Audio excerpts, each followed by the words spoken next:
এ অধিকার দিতে হবে, এ অধিকার দিতে হবে, অধিকার দিতে হবে। এবার উত্তর মুর্শিদাবাদ জেলা ভাগের দাবি নিয়ে জঙ্গিপুর এসডিওর সামনে কয়েক হাজার মানুষ নিয়ে জনসমাবেশ করলেন জেলা সংগ্রাম সমিতির সম্পাদক হাসানুজ্জামান বাপ্পা। এদিন সংবাদ মাধ্যমের মুখোমুখি হয়ে জেলা ভাগের একাধিক কারণ দেখিয়ে জেলা ভাগের দাবি করেন তিনি। একটা সময় বাংলা, বিহার, ওড়িশার রাজধানী ছিল ঐতিহ্যবাহী মুর্শিদাবাদ জেলা। এই মুর্শিদাবাদে বর্তমানে 1 কোটি ছুঁই মানুষের বসবাস। স্বাধীনতার এত বছর পরেও শিক্ষা, স্বাস্থ্য থেকে বঞ্চিত জেলাবাসী। রাজ্য সরকারের পালাবদল হয়েছে একের পর এক, তবে ভাগ্যের পরিবর্তন হয়নি আজও মুর্শিদাবাদবাসীর। গড়ে ওঠেনি পূর্ণাঙ্গ বিশ্ববিদ্যালয় এবং একের অধিক মেডিকেল কলেজ। বঞ্চনার উপর বঞ্চনা অবধারিত জেলাবাসীর ভাগ্যে। শুধু তাই নয়, একধারে গঙ্গা এবং পদ্মা ভাঙনে জর্জরিত মন্দির, মসজিদ, স্কুল, কলেজ থেকে শুরু করে তিলে তিলে গড়ে তোলা স্বপ্নের বাড়ি থেকে চাষযোগ্য জমিওটুকু তলিয়ে গেছে নদীর গর্ভে। জেলা জুড়ে বেড়ে চলেছে পরিযায়ী শ্রমিকের সংখ্যা। এছাড়াও লালগোলা, জঙ্গিপুর, ফারাক্কার মানুষদের কোনো কাজে বহরমপুর, মুর্শিদাবাদ যেতে হলে অনেক সময় লেগে যায় দূরত্বের কারণে। এছাড়াও প্রশাসনিক কাজেও অনেক সুবিধা হবে।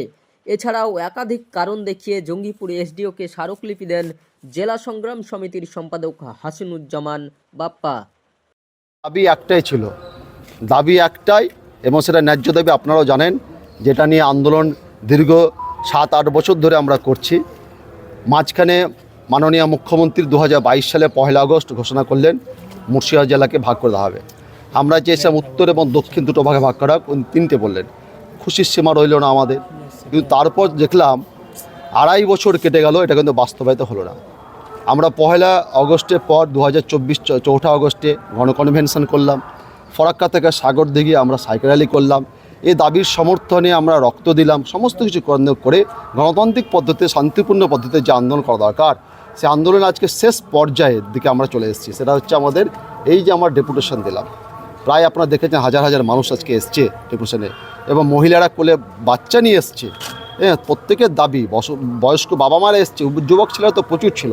তাদের দাবি, হ্যাঁ, মুর্শিদাবাদ জেলার উত্তর প্রান্তে অর্থাৎ ফরাক্কা থেকে সাগরদিঘি এবং লালগড়া, নবগ্রাম কিছু অংশ মানুষ তারা দীর্ঘদিন ধরে দাবি করছে যে উত্তর মুর্শিদাবাদ নামক একটি জেলা এখানে আমরা পাই। সেই জন্য আজকে আমরা মাননীয়া এসডিও ম্যাডামের কাছে এসেছিলাম, হ্যাঁ, এই জনসভার পর, যে আমাদের এই দাবিটার সঙ্গে উনি সহমত পোষণ করলেন যে হ্যাঁ এটা অনেক বড়। এবং উনি আমাদেরকে জিজ্ঞেস করলেন যে এটা কত, ওনার নলেজে সমস্ত কিছু আছে। উনি ফর্মালিটি হয়তো আমাদেরকে জিজ্ঞেস করলেন। জঙ্গিপুর সাব ডিভিশনেই 30 লক্ষ মানুষ আছে, লালগড়া, নবগ্রাম ধরলে পরে সেটা 40 লক্ষ হয়ে যায়, ব্লকটা ধরলে পরে।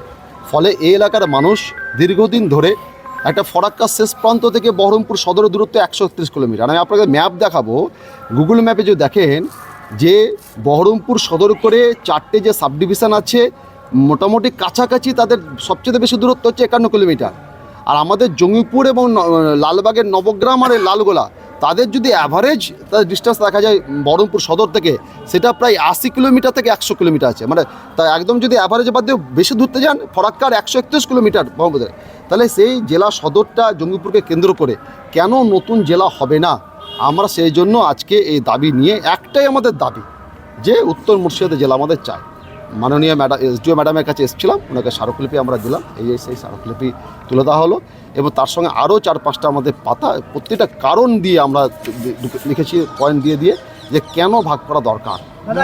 আমলেও জেলা হয়েছে, দিনাজপুর ভাগ হয়েছে, বর্ধমান ভাগ হয়েছে, মেদিনীপুর ভাগ হয়েছে, 24 পরগনা ভাগ হয়েছে, কোথাও উত্তর দক্ষিণ, কোথাও পূর্ব পশ্চিম।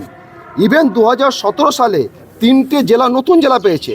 তাহলে মুর্শিদাবাদ জেলা এত বড় জেলা হলে পূর্ণাঙ্গ রূপ পাচ্ছে না কেন?